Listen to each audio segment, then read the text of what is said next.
The unprovoked attack. The Milky Way had always been a vast and mysterious place, teeming with life and countless civilizations. Humanity, young and ambitious, had just begun to stretch its wings beyond the confines of Earth. Colonies on Mars and Europa thrived, and deep space exploration vessels ventured further into the cosmic ocean with each passing year. It was an age of optimism and wonder, with humanity poised on the brink of a golden era of interstellar exploration. Little did they know that their rapid progress had not gone unnoticed. In the distant reaches of the galaxy, within the opulent chambers of the Galactic Council, a fateful decision was made.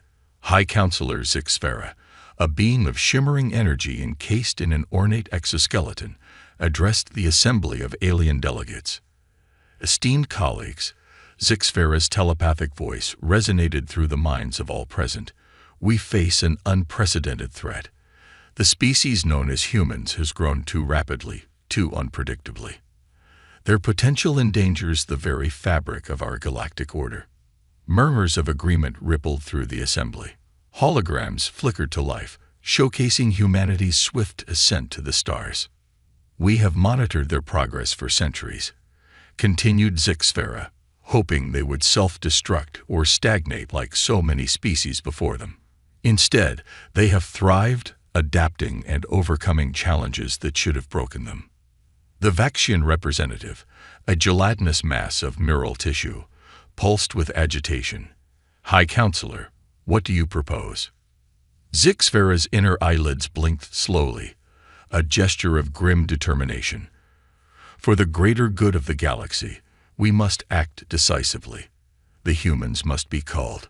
A shockwave of telepathic protests and approvals crashed through the chamber. The Krell delegation, beings of living metal, raised their voices in unison. This is unprecedented. We have never taken such action against a pre-council species.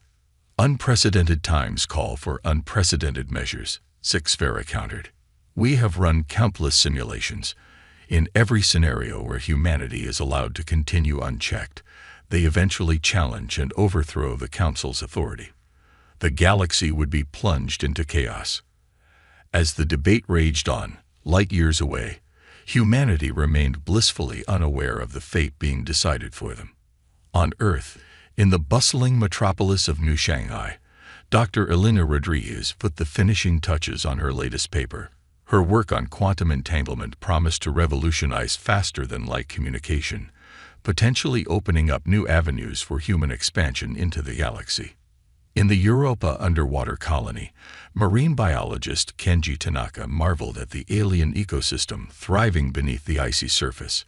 His team had just discovered a microorganism with extraordinary regenerative properties, a finding that could transform medicine as they knew it. Aboard the deep space exploration vessel Magellan, Captain Amelia Chen and her crew prepared for their first jump beyond the Kuiper Belt. The anticipation was palpable. They were about to go further than any human had ever ventured before. Back in the council chamber, the decision was made. With a heavy heart but unwavering resolve, Zixfera initiated the countdown. Across the galaxy, hidden weapons platforms, long dormant, hummed to life. These devices, remnants of ancient wars the Council preferred to forget, locked onto their targets. On Earth, it was a typical Tuesday morning. Traffic snarled the streets of major cities, children grudgingly made their way to school, and millions went about their daily routines. In low Earth orbit, the crew of the International Space Station marveled at the blue marble below, unaware that it would be their last peaceful moment. At 9:47 UTC, the attack began.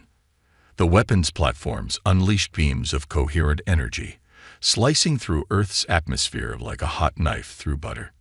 Major cities vanished in blinding flashes of light, leaving nothing but molten craters in their wake. Shockwaves rippled across continents, toppling buildings and triggering massive tsunamis.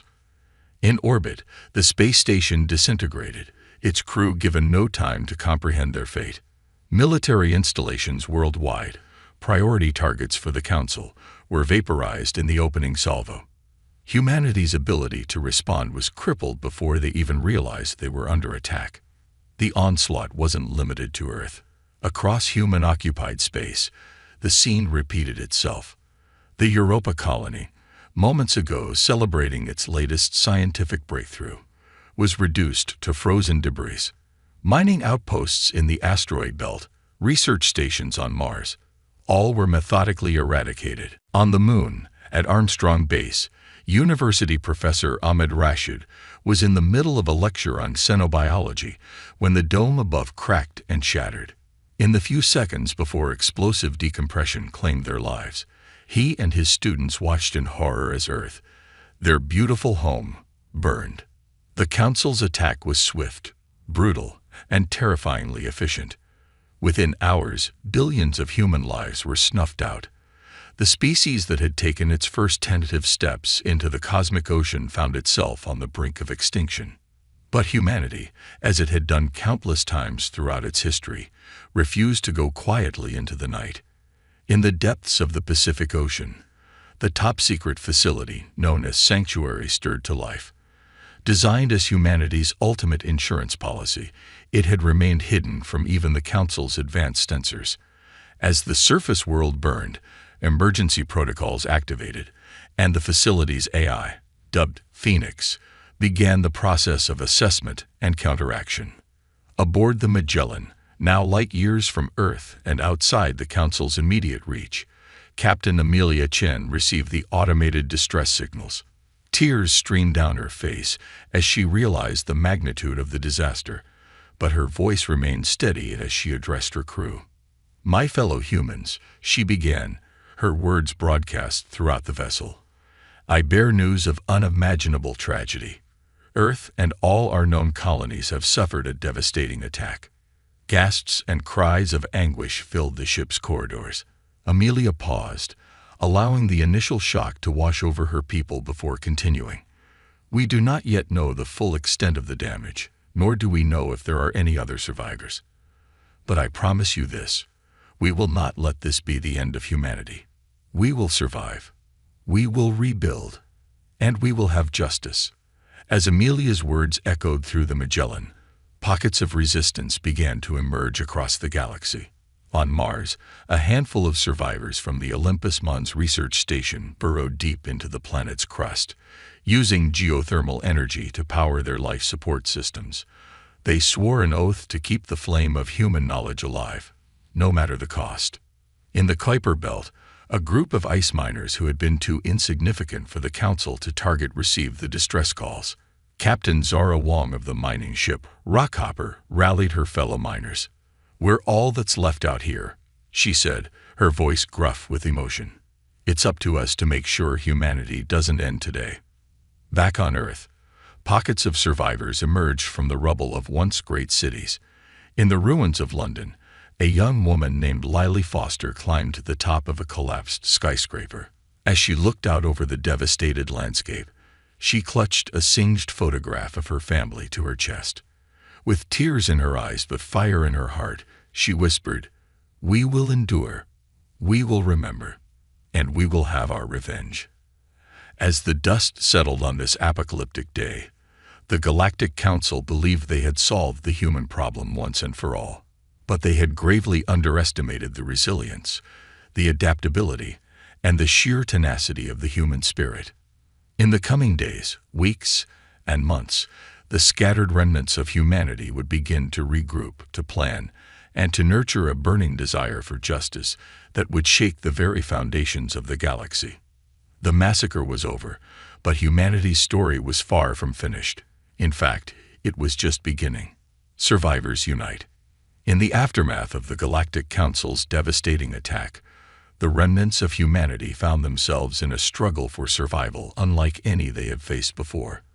The once vibrant blue marble now bore angry red scars visible from space, its surface forever altered by the Council's weapons. Deep beneath the Pacific Ocean, in the secret facility known as Sanctuary, the AI Phoenix worked tirelessly to assess the situation. Its quantum processors analyzed every scrap of data from the attack, piecing together the puzzle of humanity's near extinction. Dr. Sophia Lee, one of the few high-ranking officials to survive the initial onslaught, stood before a holographic display of Earth. Red dots indicated confirmed strikes, covering much of the planet's surface. She turned to address the small group of military and scientific leaders who had made it to the facility. "Ladies and gentlemen," she began, her voice steady despite the weight of the moment, "we face the greatest challenge in human history. Our cities lie in ruins, our military forces are decimated, and billions of our people are dead or missing." A heavy silence fell over the room. Admiral Marcus Reeves, his uniform still bearing scorch marks from his narrow escape, spoke up. "What are our options, Doctor? Can we mount any kind of defense if they return to finish the job?" Dr. Lee shook her head. "Defense is not an option at this point, Admiral. Our focus must be on gathering intelligence and planning our response. We need to understand who did this to us and why." As the leaders debated their next move, similar scenes played out in hidden bunkers and secret facilities around the world. Humanity, though bloodied and battered, was far from defeated. In the ruins of Geneva, a group of survivors led by former United Nations diplomat Aisha Kazemi established a makeshift command center in the remnants of Yarn. Using salvaged equipment, they managed to establish contact with other survivor groups across Europe and parts of Africa. Aisha's voice crackled over the cobbled-together communication network. "This is an address to all survivors. We are not alone.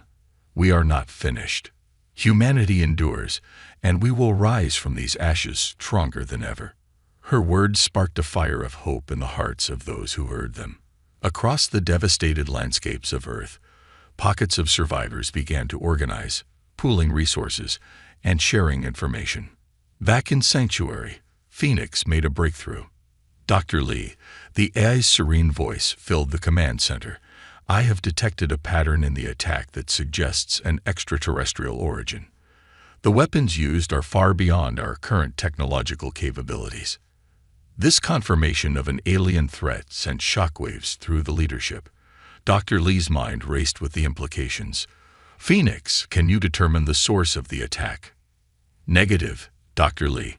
However, I have identified several anomalies in our deep space monitoring data from the past decade. These anomalies may provide clues to the attacker's identity and capabilities."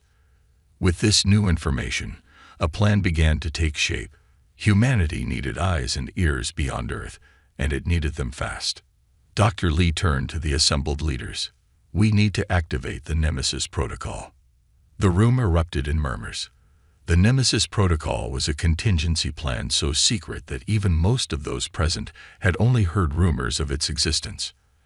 Admiral Reeves leaned forward, his eyes narrowed. "Are you sure about this, Doctor? Once we go down this road, there's no turning back." Dr. Lee nodded grimly. "We're already past the point of no return, Admiral. Nemesis is our best hope for understanding our enemy and finding a way to strike back." As the leaders in Sanctuary set the Nemesis Protocol in motion, other survivors around the world were making their own preparations.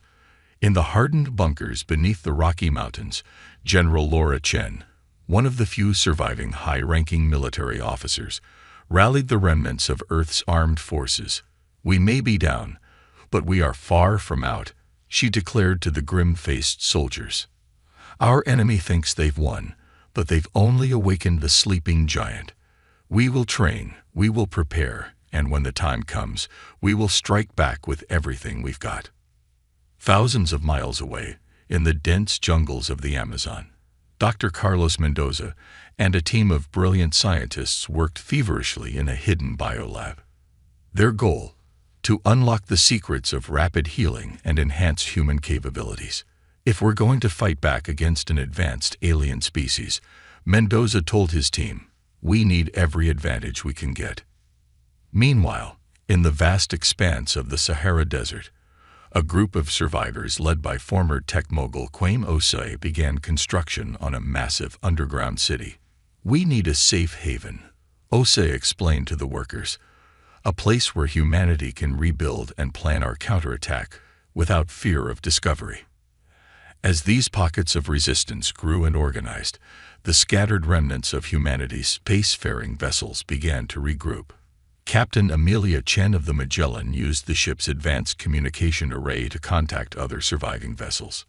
"This is Captain Chen of the Magellan to any human ships receiving this message," she broadcast into the void.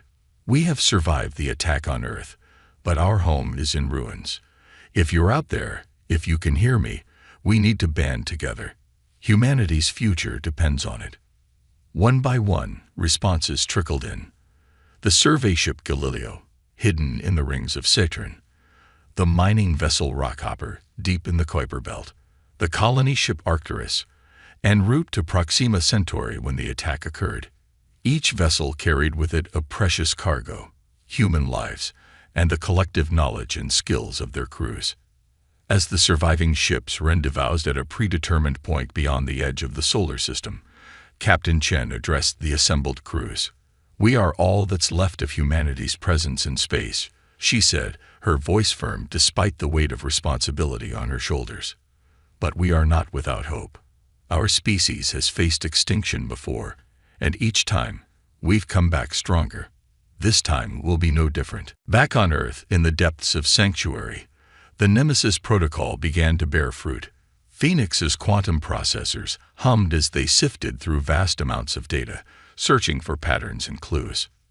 "Dr. Lee," the AI announced, "I've identified the probable location of the Galactic Council's central command."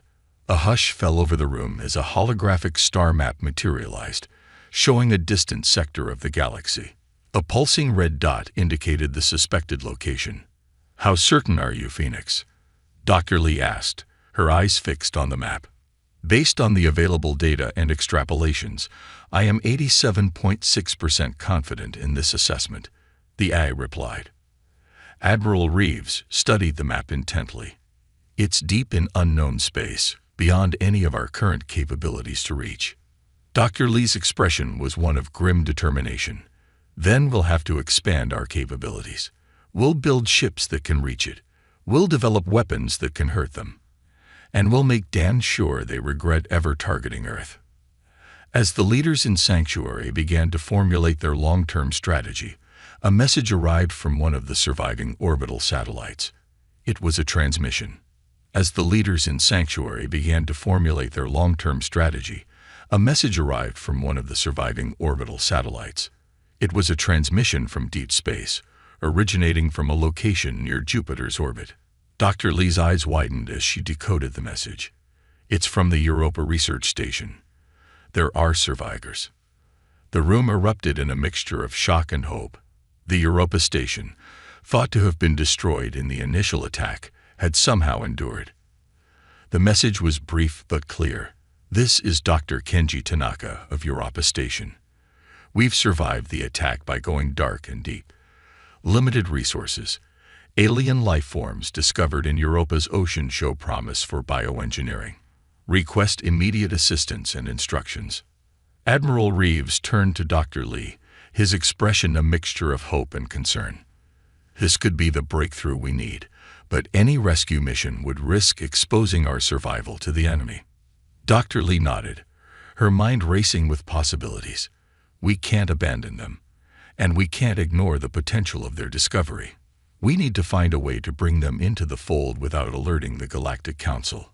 As the team in Sanctuary grappled with this new development, other groups of survivors continued to make progress in their respective areas.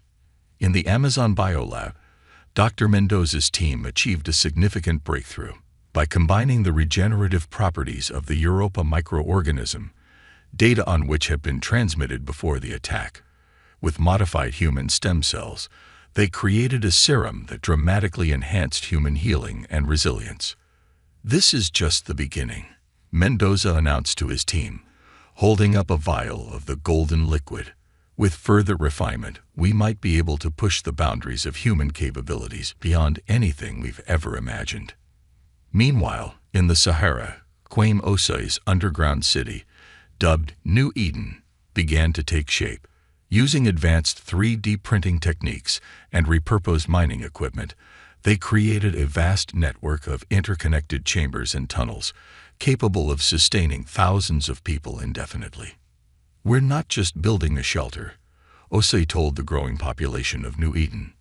"We're creating the cradle of a new human civilization, one that will be stronger and more united than ever before."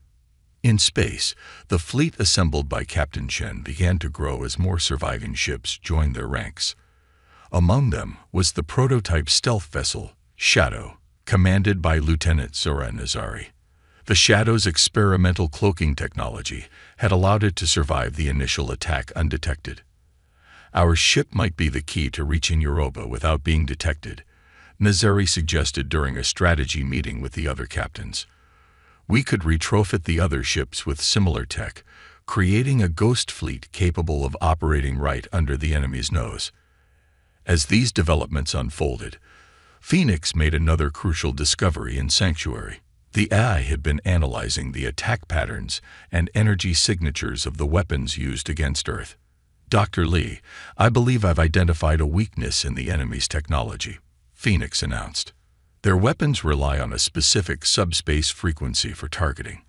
If we can develop a way to disrupt or mimic this frequency, we might be able to create an effective defense against future attacks." This news galvanized the research teams in Sanctuary. They now had a concrete goal to work towards, a potential shield that could protect humanity from annihilation. As days turned into weeks, and weeks into months, the scattered remnants of humanity began to coalesce into a formidable force. Communication networks were reestablished, resources were shared, and a united front began to emerge. In a historic broadcast, simultaneously transmitted to all known human outposts and vessels, Dr. Lee addressed the survivors of humanity. "My fellow humans," she began, her voice steady and resolute, "we have endured the greatest catastrophe in our species' history. We have lost much: our homes, our loved ones, the world we knew, but we have not lost our spirit, our ingenuity, or our determination to survive." She paused, letting her words sink in before continuing. "Today, I stand before you not just as a survivor, but as a representative of a united human race. From the depths of Earth's oceans to the far reaches of our solar system, we have come together in the face of adversity. We are no longer divided by nations or ideologies. We are one people, united in our struggle and in our resolve." Dr. Lee's expression hardened as she delivered her final words. "To the Galactic Council and any other alien civilizations watching, know this: you tried to exterminate us, but you have only made us stronger. We will rebuild, we will recover, and we will take our place among the stars, not as a conquered species, but as one that has faced extinction and emerged victorious. Humanity is not defeated. We are only just beginning." As her words echoed across the remnants of human civilization, a new era dawned. The survivors of Earth were no longer scattered and disorganized.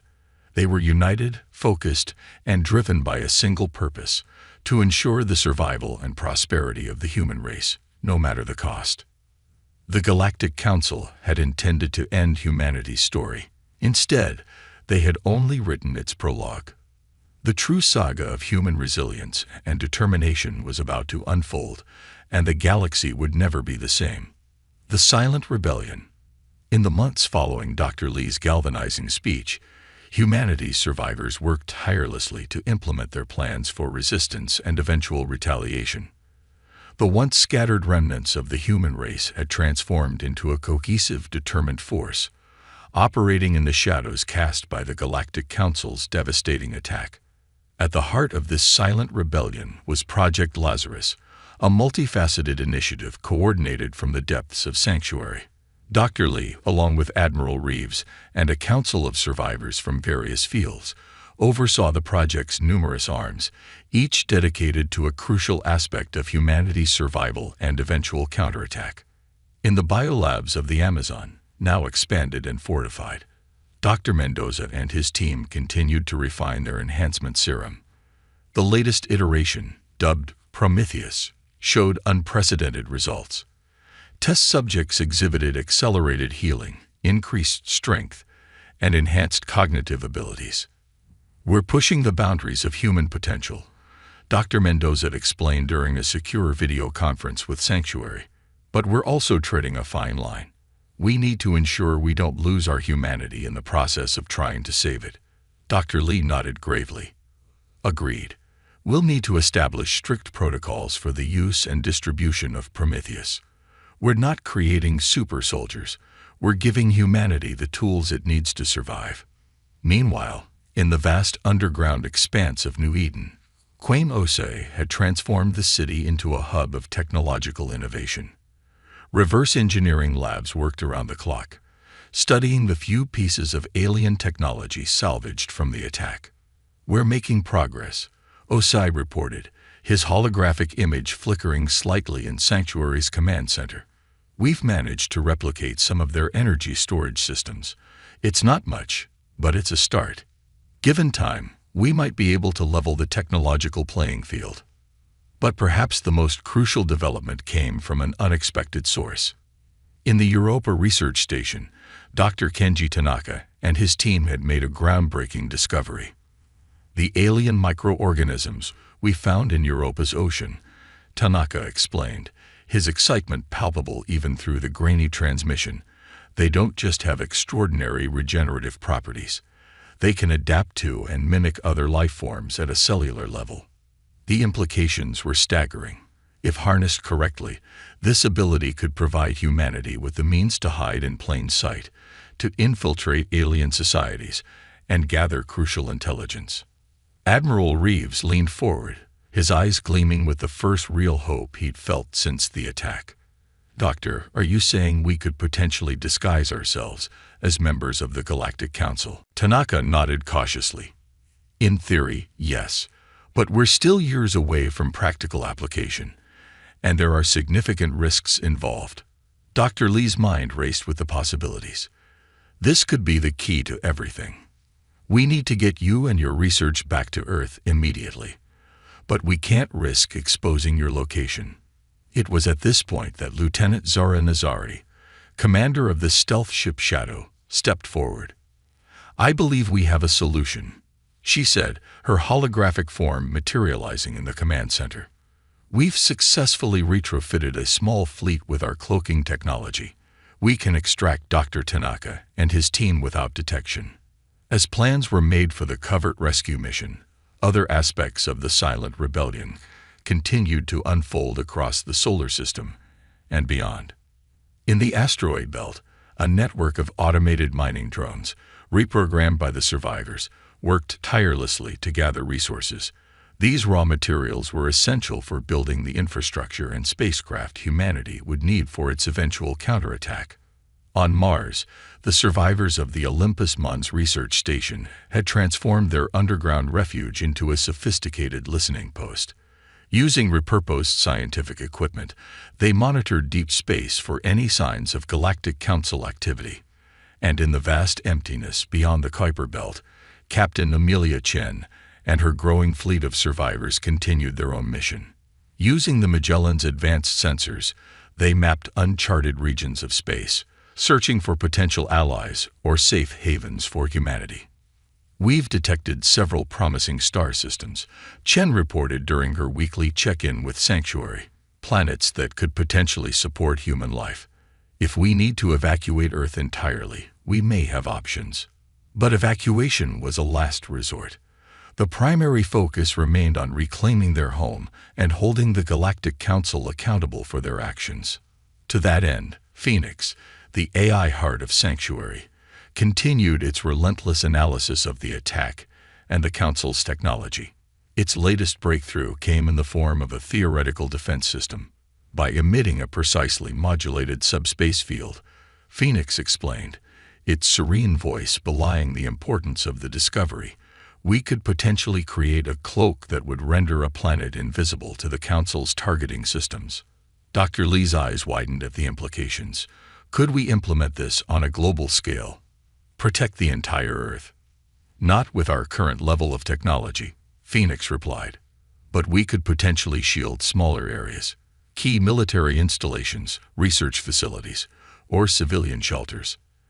It was a start, a glimmer of hope in the darkness that had engulfed humanity.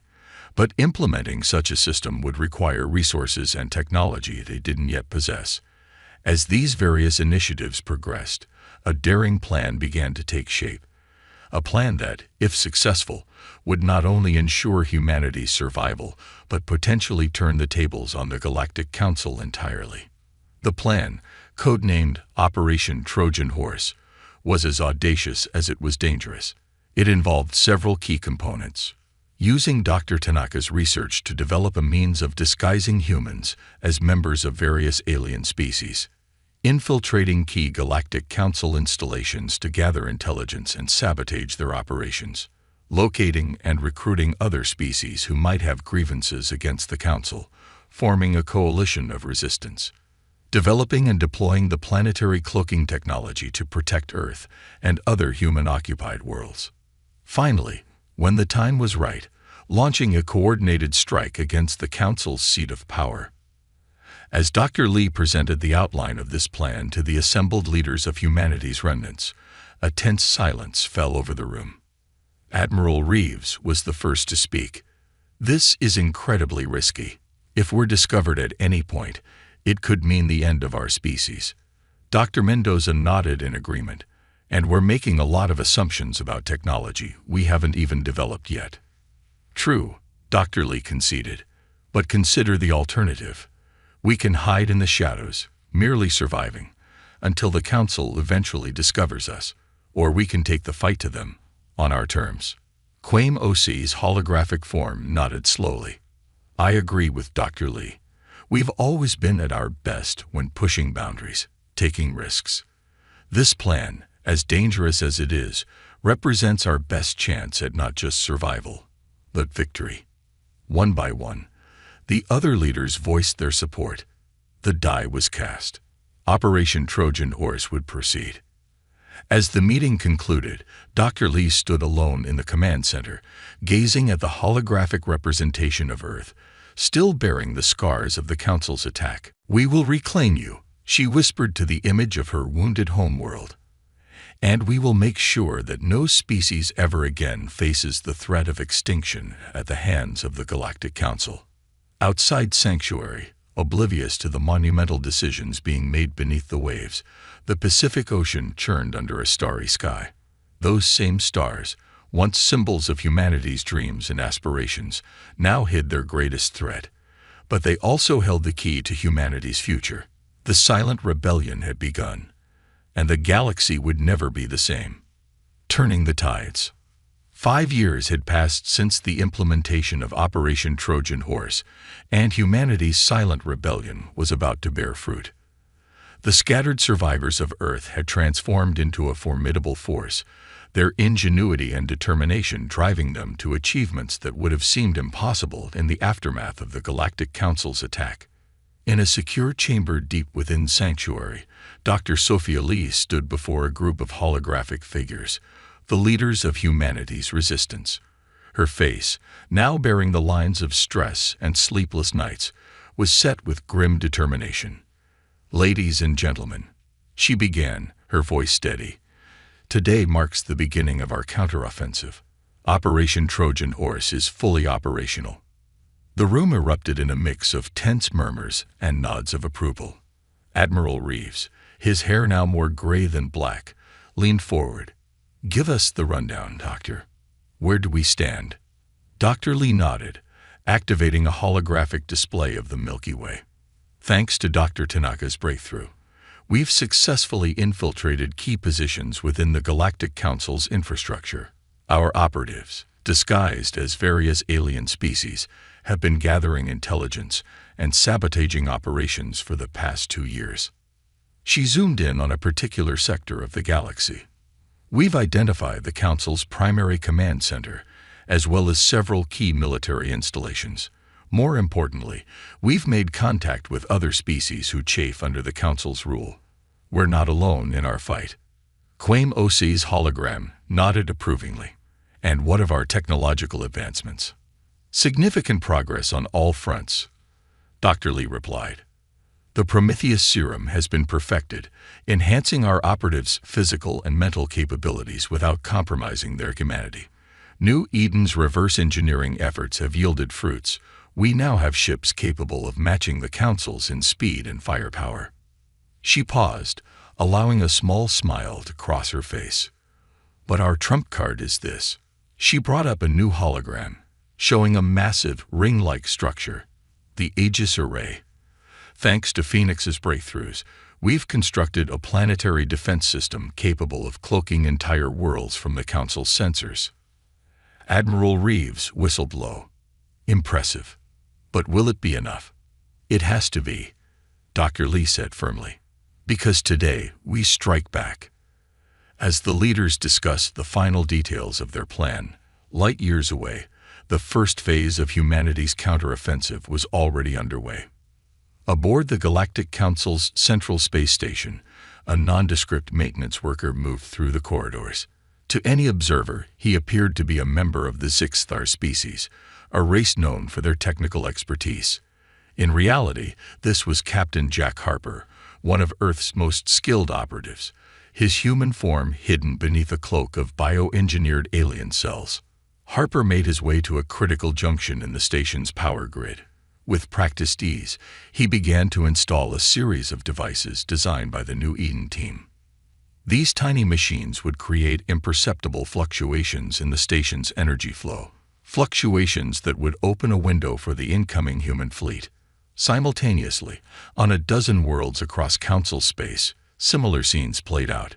Human operatives, hidden in plain sight, laid the groundwork for the most audacious rebellion the galaxy had ever seen. Back on Earth, in the vast underground hangar of New Eden, rows of sleek spacecraft stood ready. These ships, a fusion of reverse-engineered alien tech and human innovation, represented humanity's best hope for victory. Lieutenant Zara Nazari, now Admiral Nazari, stood before the assembled pilots. "Today we take the fight to the enemy," she declared, her voice ringing through the cavernous space. "Remember your training. Trust your instincts, and know that the fate of our species rests on your shoulders. Good hunting." As the Earth fleet prepared to launch, out in the Kuiper Belt, Captain Amelia Chen and her armada of survivor ships made final preparations. Over the years, they had transformed from a ragtag group of refugees into a formidable fighting force. "All ships, report in," Chen commanded, her voice steady despite the weight of the moment. One by one, the captains of her fleet sounded off. The Magellan, the Rockhopper, the Arcturus, each ship a testament to human resilience and ingenuity. "Remember the plan," Chen reminded them. "We're the anvil. Earth fleet is the hammer. Let's make these bastards regret the day they ever heard of humanity." Across the solar system and beyond, humanity's forces tensed, ready for action. In Sanctuary, Dr. Lee and the other leaders watched as the operation unfolded. "Initiate Phase 1, Dr. Lee ordered. At her command, the Aegis Array hummed to life.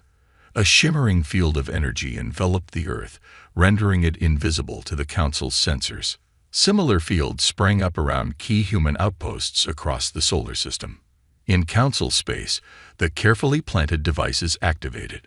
Power grids flickered, defense systems faltered, and for a crucial few moments, the mighty Galactic Council found itself vulnerable. "Phase 2, Dr. Lee said, her voice tense. "Launch the fleet. From hidden bases on Earth, Mars, and the moons of Jupiter, humanity's ships took to the stars. They moved with a speed and precision that would have been impossible just a few years ago, their crews enhanced by the Prometheus serum, their systems guided by advanced AI derived from Phoenix. The Council, caught off guard by the sudden appearance of a human armada they thought they had annihilated, scrambled to respond. But the sabotage efforts of Harper and the other infiltrators had done their work well. Council ships found their weapons malfunctioning, their communications garbled. In the ensuing chaos, humanity struck hard and fast. Earth ships, cloaked with technology that rendered them nearly invisible, penetrated deep into Council space. They struck at key military installations, crippling the Council's ability to coordinate a response. Meanwhile, Captain Chen's fleet emerged from the outer solar system, catching the Council's defensive line in a devastating pincer movement. Enhanced human pilots, their reflexes and decision-making abilities pushed to superhuman levels by the Prometheus serum, outmaneuvered their alien counterparts at every turn. On a dozen worlds, long-suppressed resistance movements rose up, aided by human operatives, and armed with advanced weapons smuggled in over the years. The Council found itself fighting a war on multiple fronts against an enemy they had thought long dead. Aboard the Council's central station, High Counselor Zixfera watched in growing horror as reports flooded in from across the galaxy. "Impossible," he muttered, his telepathic voice trembling. "We destroyed them. We saw their world burn." At that moment, alarms blared throughout the station. Captain Harper, his mission accomplished, had shed his alien disguise. He stood in the station's main control room, a fusion rifle in his hands, and a grim smile on his face.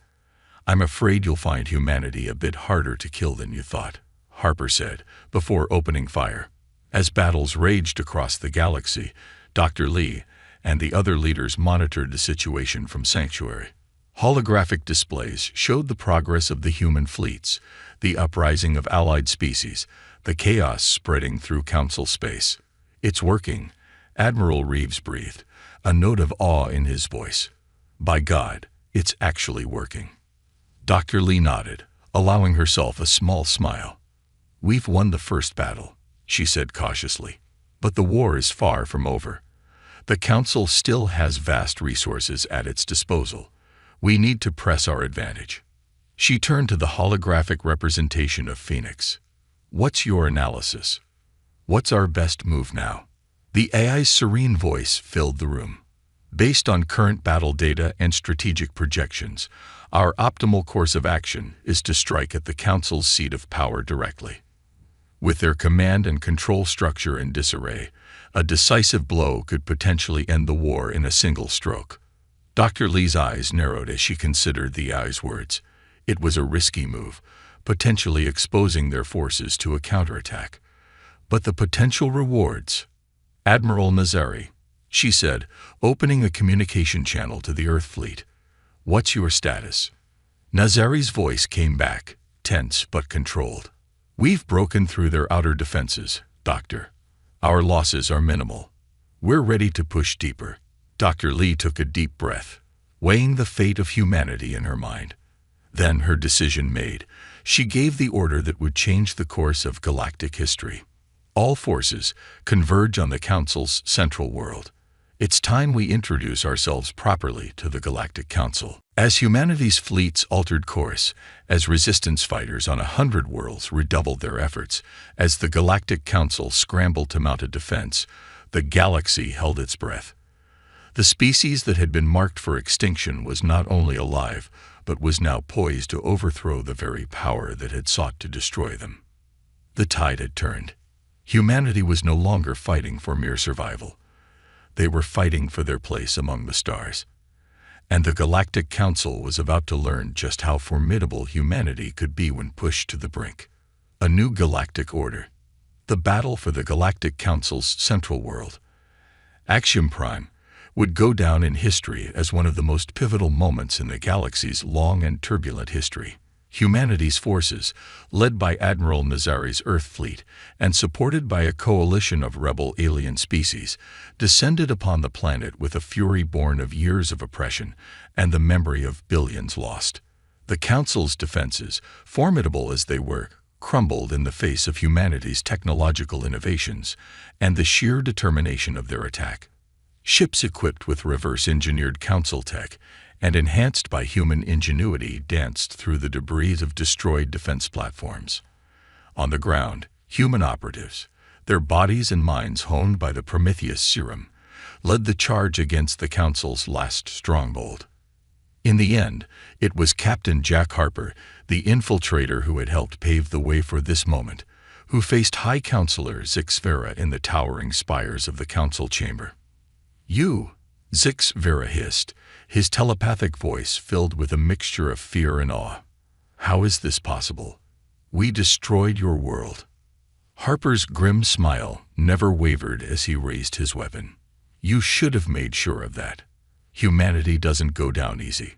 With the capture of Axiom Prime and the dissolution of the Galactic Council's leadership, the war that had begun with humanity's near extinction came to an end. But for Dr. Sophia Lee and the other leaders of Earth's resistance, the real work was just beginning. In the months that followed, representatives from Earth and its allies gathered on Axiom Prime to shape the future of galactic society. The grand chamber that had once housed the Galactic Council now played host to a diverse array of species, each with their own hopes, fears, and aspirations for the new order. Dr. Lee stood at the center of it all, her face showing the weariness of years of struggle, but her eyes bright with the promise of a new future. "We stand at a crossroads," she addressed the assembled delegates. "The old order has fallen, and it falls to us to build something better in its place." The discussions were long and often heated. Some called for the complete dismantling of all centralized galactic authority, fearing a repeat of the Council's tyranny. Others argued for a strong, united government to maintain peace and stability. In the end, a compromise was reached. The Galactic Confederation was born, a loosely united body of independent worlds and species, bound by mutual defense pacts and trade agreements.